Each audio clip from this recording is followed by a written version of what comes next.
So we're 7 to 8 feet in the shallows here. Okay. And we drop down to about 25 out here. Right. Intriguing, enigmatic, mysterious. These are 3 words used to describe this island. Several explorers, professors, geologists, and enthusiasts read about the place, and some were daring enough to visit the place to find this treasure that everyone keeps talking about. People started finding out that this treasure was so real, but getting deeper into the search, they found out it was worse than what they read from the articles or heard from the podcast. Hence, there have been more questions about this interesting topic. Is this treasure actually real? What was the worst thing they found out about it? Hang on, and let's explore the Oak Island mystery and how real it was. The Oak Island Enigma. The tales of many secrets. There has not been a lot of concrete information about the adventures on Oak Island, but stories have been passed down from tales written that date back to the late 1700s. Much later, however, publishers started taking note of the interesting people who were committed to researching the island and delving into the enigmatic adventures that have happened centuries before. The first printed and written account of a discovered treasure by a man named Daniel McGinnis came out in 1857. Then, it took another 5 years for one of the founding diggers to share his insights about that initial discovery and the activities of the Onslow and Truro companies that followed. The whole adventure begins with an interesting twist of a dying sailor from Captain Kidd's crew, who met his Waterloo in 1870, claimed that a treasure worth a staggering £2 million was buried on Oak Island. This story first made its way to the print in 1863. Then, in 1799, when Daniel McGinnis, while looking for a farm location, stumbled upon a suspicious depression in the ground.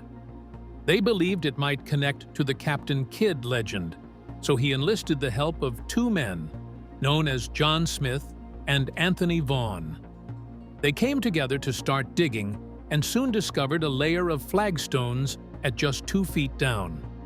Other stories describe oak platforms which appeared every 10 feet, although the earliest versions merely mention some sort of marks at those depths.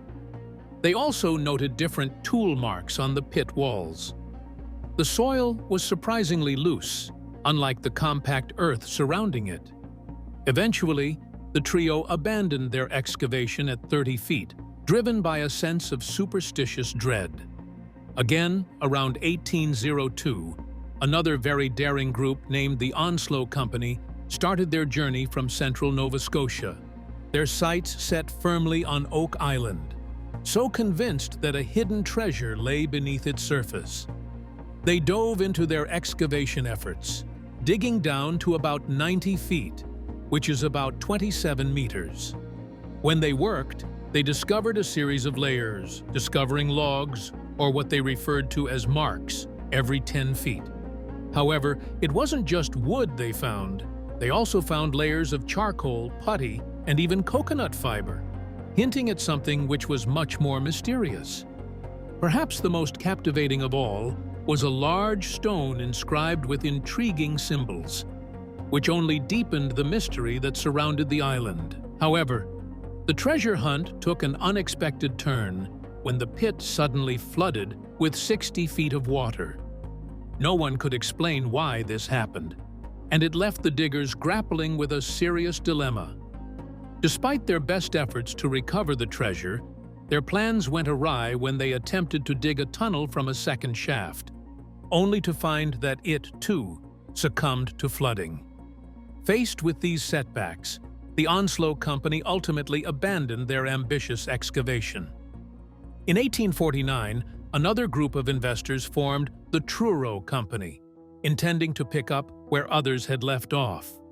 They re-excavated the pit down to about 86 feet, but soon encountered the same watery fate as their predecessors. But they were not fazed, and they decided to take a different approach by drilling 5 boreholes into the original shaft using a pod auger. This method proved fruitful as they penetrated a spruce platform at 98 feet, only to hit layers of oak and something described as metal in pieces. Whenever they got to the platform, they brought metal fragments to the surface along with wood and more coconut fiber. These discoveries only fueled the fire of curiosity and speculation, prompting the question, what secrets lay hidden beneath Oak Island? Each layer they unearthed seemed to hint at a grand story waiting to be told. But for every step forward, there were just as many challenges lurking in the shadows. Such was the tantalizing yet frustrating nature of the treasure hunt on Oak Island, where every dig seemed to promise riches while delivering more questions than answers.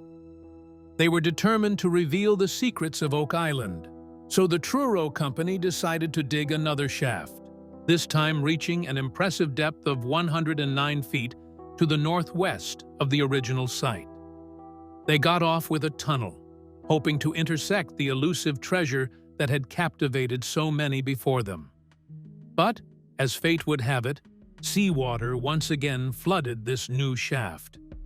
The workers soon realized that the water levels in the flooded pit were rising and falling with the tides, leading them to suspect a connection to the nearby sea. Due to this new challenge, the Truro Company shifted their focus to a nearby area known as Smith's Cove. Right there, they stumbled upon a complex flood tunnel system which seemed to explain the relentless influx of water. Despite their best efforts to seal off this troublesome system, they faced yet another setback. In a last-ditch effort, they dug a final shaft that reached a depth of 118, extending a tunnel beyond the original shaft in hopes of finally reaching the treasure. But during this adventure, disaster struck. The bottom of the original shaft collapsed. Speculation and suspicion ran that the treasure, now believed to be precariously close, had fallen through the new shaft into a deep void below, leading to yet another flood. With their resources dwindling and the treasure still out of reach, the Truro Company ultimately ran out of funds and was dissolved around 1851. The mystery of Oak Island continued unfolding, filled with hope, heartache, and the tantalizing possibility of riches just beyond reach. Each excavation attempt added layers to the island's mystery, leaving future treasure seekers to ponder the fate of those who had come before them. We have explored the mystery of this island. However, there is more to be explored. The next thing we have to look at is the dilemma that came with the discovery of this island and the treasure. Let's look into it quickly. The digging dilemmas of Oak Island. The topic of Oak Island started capturing people's attention with the first published account in 1857. The Liverpool Transcript reported on a group digging for the famed treasure of Captain Kidd, sparking curiosity and intrigue. But it was a few years later, in 1861, that a more detailed narrative emerged. A justice of the peace from Chester, Nova Scotia, created an account that appeared in the transcript under the eye-catching title, The Oak Island Folly. This piece reflected the skepticism of the time, questioning whether any treasure truly existed beneath the island's surface. However, this published account, which detailed the island's treasure hunt, wouldn't come out of the open until the 16th of October, 1862. On that day, the transcript recorded Anthony Vaughan's recollections, preserving them for future generations. Anthony's memories did not just include his own experiences, but also the activities of the Onslow and Truro companies. He talked about the discovery of the mysterious stone and described the Truro company's wooden platforms, alongside the mention of metal in pieces. These attractive accounts didn't just stop with the transcript. They were also picked up by other notable publications, including the Nova Scotian and the British Colonist, which helped to spread the story of this great discovery far and wide. Moreover, they were later talked about in an 1895 book titled A History of Lunenburg County, ensuring that the tales of adventure on Oak Island would not fade into sheer obscurity. These stories traveled far, and influenced the imaginations of treasure seekers and curious minds, solidifying Oak Island's place in the mysterious and intrigued minds. In 1861, a new chapter in the quest for treasure on Oak Island unfolded with the formation of the Oak Island Association, which got out to redig the original pit, eventually reaching a depth of 88 feet. They also dug 2 additional shafts to explore finding hidden riches. Unfortunately, their first new shaft missed an alleged flood tunnel, while the second intersected the original shaft through a branched-off tunnel at around 105 feet. As if the flooding was not enough of a setback, another tragedy struck when one of the platforms placed in the original shaft at 98 collapsed, causing a disastrous effect that sent the next 2 platforms crashing down as well. This unfortunate event led to the treasure, if it indeed existed, now resting 119 feet below the surface, buried under an estimated 10,000 board feet of lumber. The exploration took a tragic turn again during the fall of 1861, when the first of 6 accidental demise occurred. A pump engine boiler burst, leading to a catastrophic explosion that was later referenced in an 1863 novel titled Rambles Among the Blue Noses. The mention of a demise related to this incident couldn't appear until 5 years later, and it revealed the dangers faced by those digging for fortune. In the spring of 1862, the Oak Island Association dug yet another shaft, reaching a depth of 107. This new shaft ran parallel to the original and was designed to pump water out, reaching a depth of 103 feet. Despite their efforts, the pumps struggled to keep up with the relentless floodwaters. However, they did manage to recover some tools that had been used by the earlier Onslow and Truro companies, a small consolation amidst their ongoing challenges. In 1864, a final desperate attempt was made to intersect the infamous Money Pit, but this effort only led to more breaches in the flood tunnels.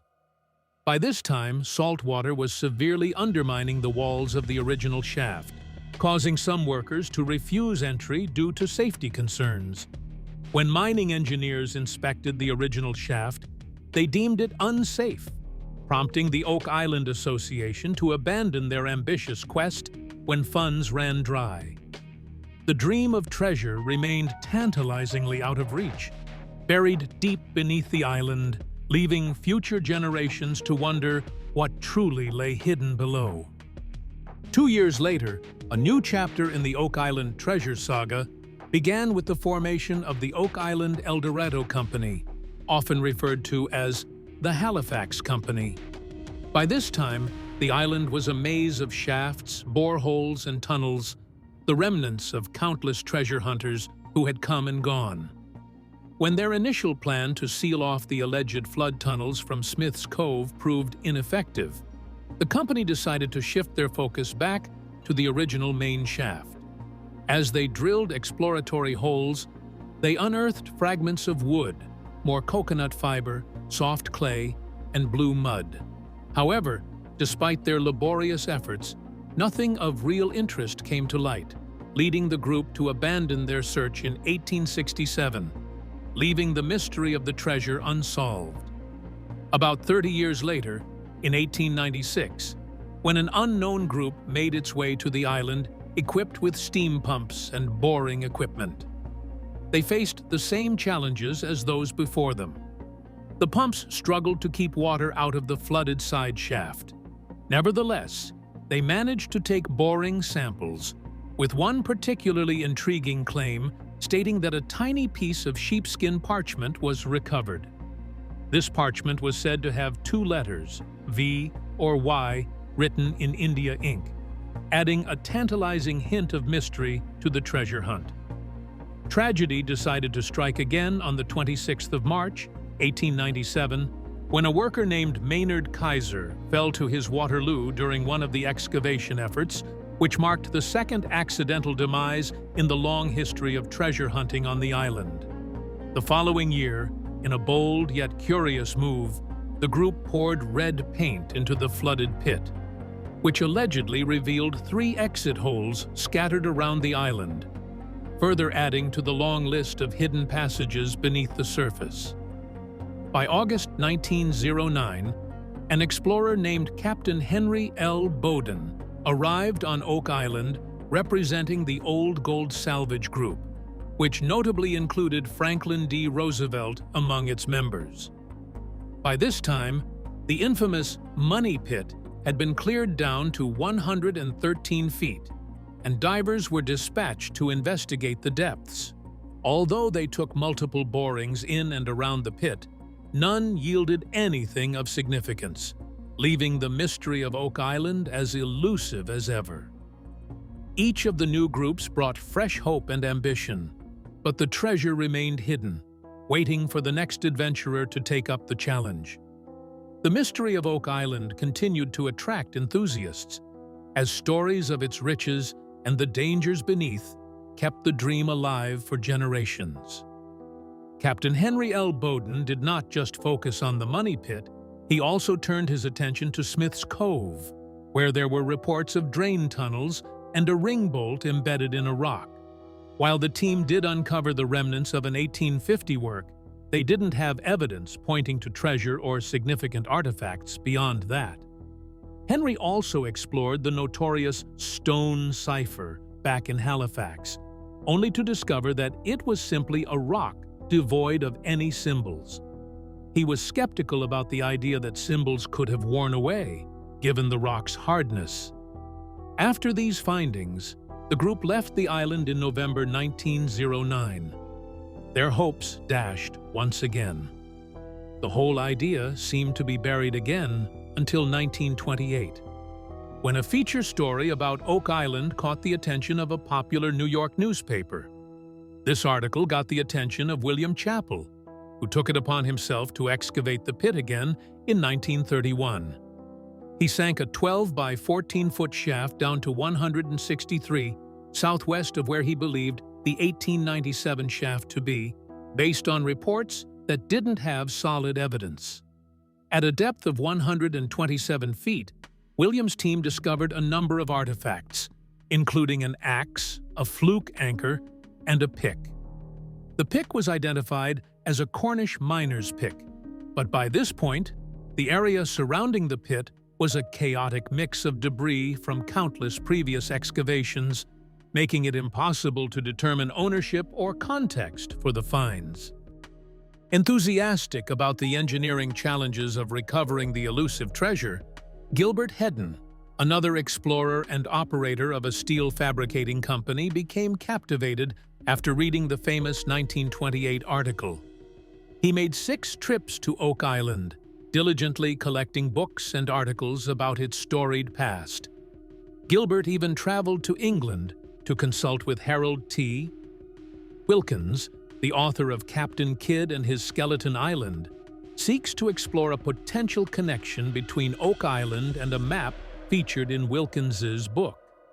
He was inspired by Williams' previous excavations, so he began his own digging efforts in the summer of 1935 after purchasing the southeastern end of the island. He was so invested in his quest that in 1939, he even communicated developments on the island to King George VI, hoping to garner interest and support. Hedden continued his excavations in 1935 and 1936, but sadly, none of these efforts yielded the treasure or significant discoveries they had all hoped for. The enigma of Oak Island persisted, drawing in dreamers and adventurers, each determined to solve the mystery of what lay hidden beneath its surface. The dilemma just got hotter.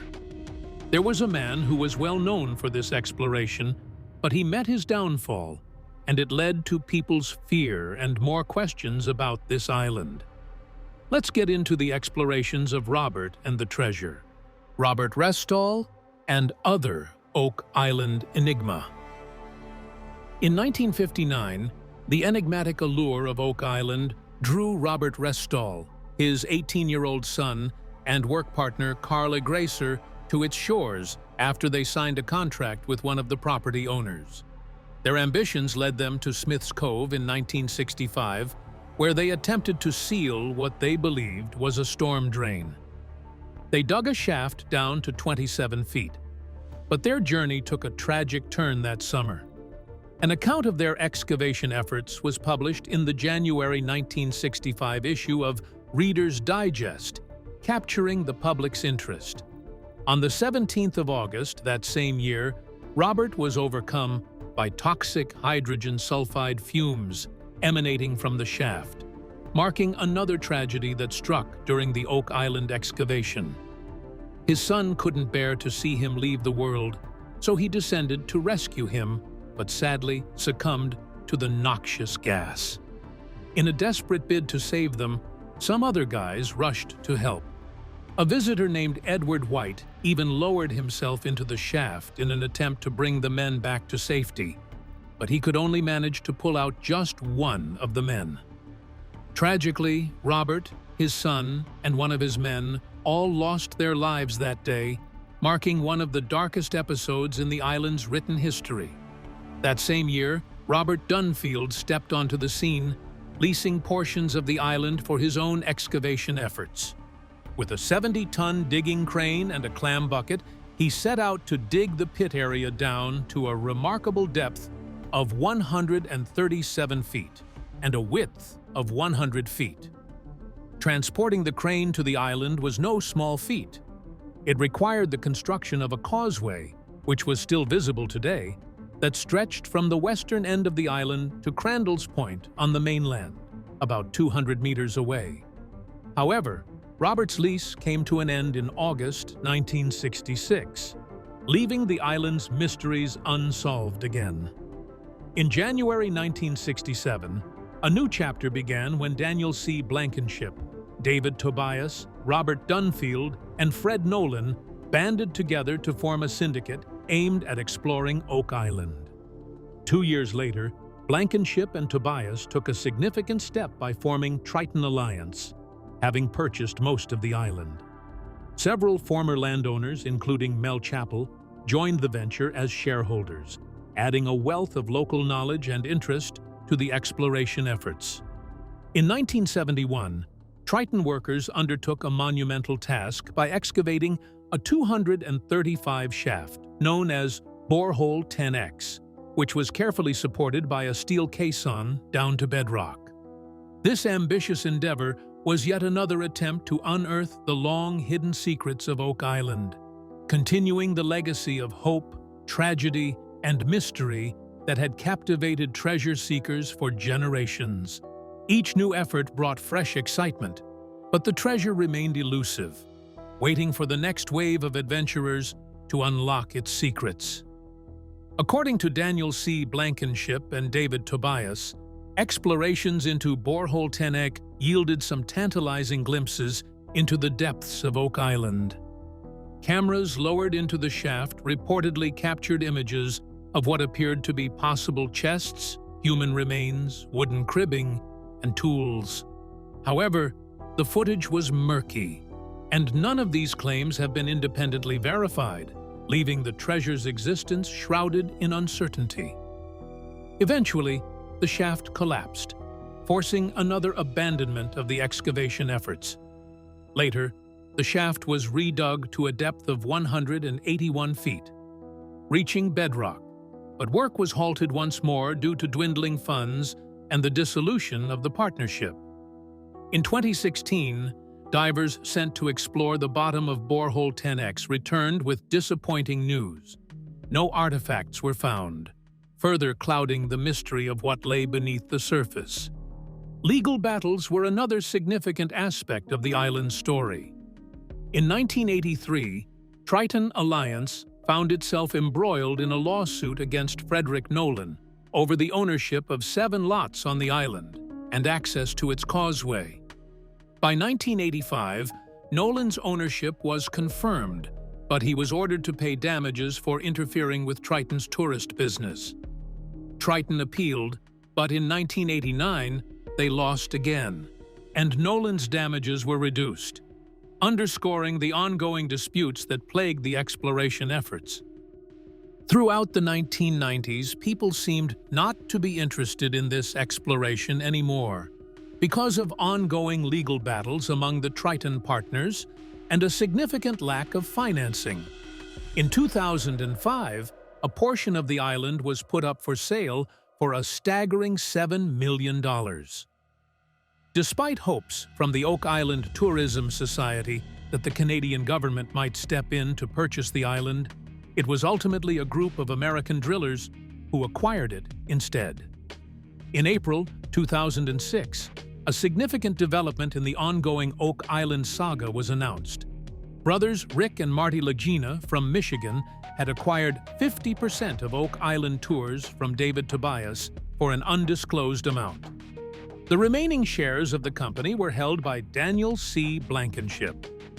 Interestingly, just a year before Tobias sold his stake, a group including Alan Kostreva and Brian Urbach, known as Center Road Developments, had purchased Lot 25 from Tobias for approximately $230,000. With the Michigan group now collaborating with Blankenship, they expressed their intent to resume operations on Oak Island, fueled by the hope of uncovering buried treasure and solving the island's enduring mystery. By July 2010, Blankenship and other stakeholders in Oak Island Tours made an exciting announcement on their website. They had been granted a treasure trove license by the Nova Scotia Department of Natural Resources and the Department of Tourism, Culture, and Heritage. This license allowed them to resume their treasure hunting activities until the 31st of December 2010. However, as the year came to a close, the departments replaced the treasure trove license with the Oak Island Treasure Act, which took effect on the 1st of July 2011. This new act permitted treasure hunting to continue on the island, but under specific terms outlined in a license issued by the Minister of Natural Resources. The Lagina brothers' exploration efforts were not just confined to the island itself. They became the focus of the reality television show The Curse of Oak Island, which premiered on the History Channel in 2014.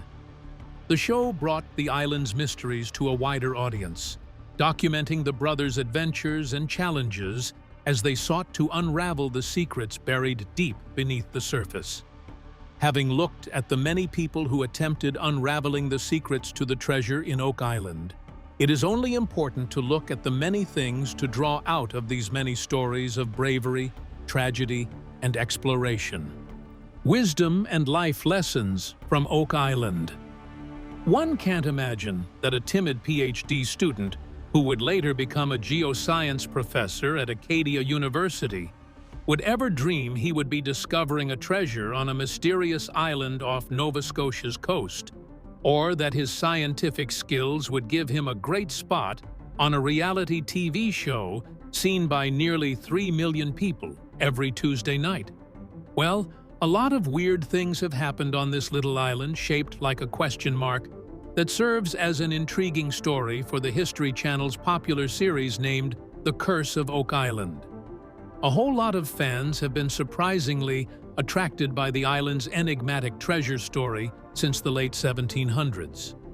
Now in its 8th season, this show follows the adventures of the modern-day treasure hunters, Rick and Marty Lagina, who are brothers and share their theories and discoveries every week. Due to the History Channel's style, experts like Dr. Ian Spooner, a UCalgary alumnus, usually join the hunt to help in the unraveling of one of the world's longest-running quests and search for treasure. A lot of speculation about what treasures might be buried deep within the island ranges from Inca gold and the loot of the notorious pirate Captain Kidd to legendary artifacts like the Ark of the Covenant and the Holy Grail. "I guess I've become the swamp expert," Ian chuckles. Being an environmental geoscientist at Acadia University, he gives all credit of his fulfilling career to a lucky meeting with Dr. Gerald Osborne, another incredible geology professor at UCalgary. At that time, Ian was working in the retail shop at Lake Louise, but he felt there was still more academic potential in him. According to him, I was really drawn to the research Jerry was doing and the project he proposed, so I left Lake Louise to work with him for 4 years and earned my PhD. During a busy summer graduate research program, Spooner initially had to decline an invitation to join the Curse of Oak Island as a researcher. But he explained in his words that by 2019, my schedule opened up a bit, and I realized that Oak Island is a fantastic place where science and storytelling come together. In those years, the explorers have revealed some interesting findings, including what might be something to lay hold on from an old chest, something that could be one of Marie Antoinette's lost jewels, various buttons and coins, an old ring bolt, iron spikes, a stone engraved with a coded message, and even a chunk of coal. Ian talks about the importance of the coal in one episode, calling it one of the most significant finds yet. While the other artifacts evoke the classic idea of buried treasure, the coal raises questions. Where did it come from, and how did it end up there? In one memorable episode, he finds himself deep in the swamp, covered in muck, when his steel probe clinks against something solid. The team continues their search, and eventually they uncover a buried stone structure measuring at least 6 by 18, which appears to connect to a stone road. Something happened there that, in my personal opinion, is probably bigger than treasure. What's there is a crucial piece of Nova Scotia's, and likely Canada's, history. While the spotlight often shines on the money pit, where enthusiasts believe a treasure worth £2 million is buried, Ian finds other shapes lurking in the shadows just as fascinating. He wonders why a road was constructed across a swamp back in the 1700s. At that time, most boats in the area were military vessels owned by the British, French, and Spanish. If you wanted to reach the shore, you'd need a reliable way to transport your boats, but it looked like that was not the true purpose of the road.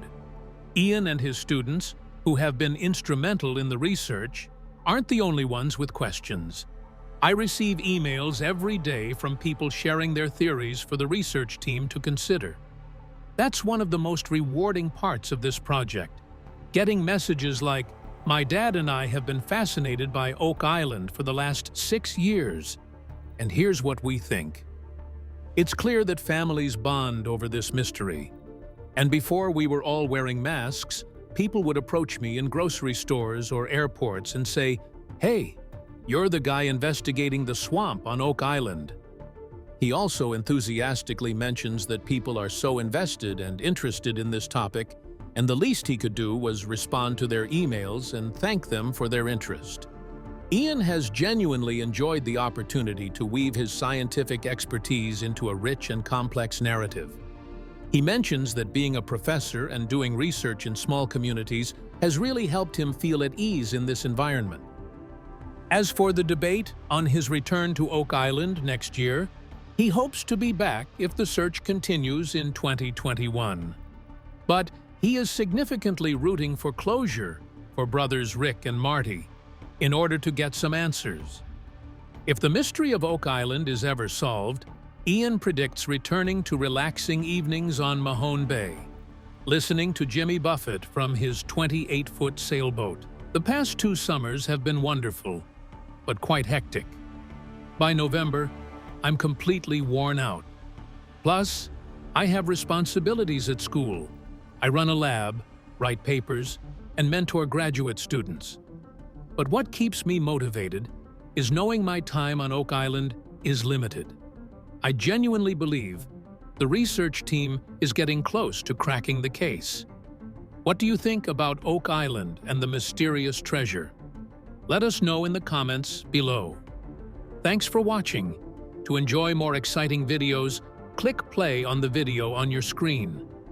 And don't forget to like, subscribe, and hit the bell so you get notified when a new video drops.